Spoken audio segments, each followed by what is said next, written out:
Hey, let's learn something new about the oil and gas industry.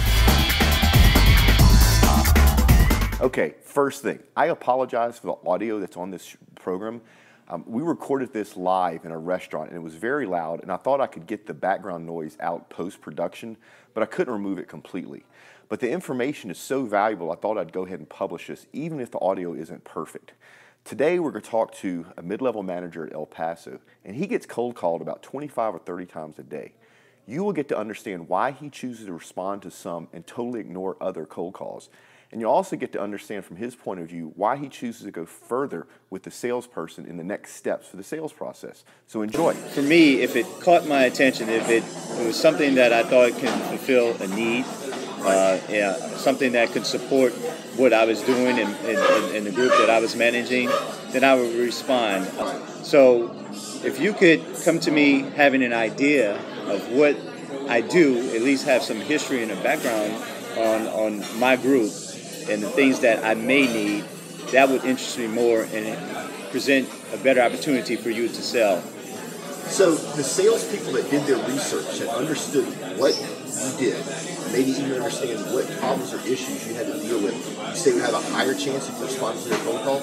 Yes, definitely. Definitely. If they have a background, however they get it, a lot of people, I don't even know how they got my name, but if they understood what my group did and had some history or some knowledge, yes, then I would most definitely entertain that. Now, a lot of times they were fishing and just cold calling, pretending to know what I did, and you can tell that they didn't.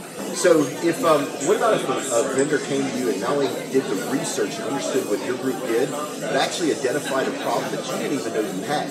Would that have aroused your interest?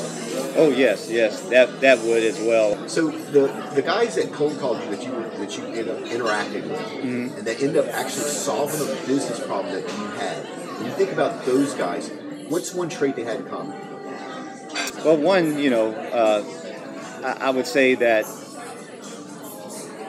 they approached me in a way where it didn't seem like a sales pitch. Right. Okay, it's more of sharing information, and I think that was the best approach because right away I knew that I had control. Right. Sometimes with salesmen, you don't feel like you have control of the conversation.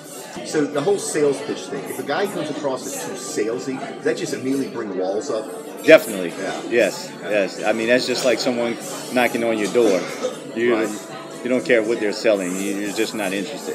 Yeah. So in the oil and gas world, at your level, if somebody wanted to do business, they really need to understand how to be a partner with you. They need to understand what you do, what your issues are, and maybe even understand the potential problems that you don't have. But what they can't do is come across as a used car salesman. Exactly. Yeah. I think first and foremost, building a relationship helps.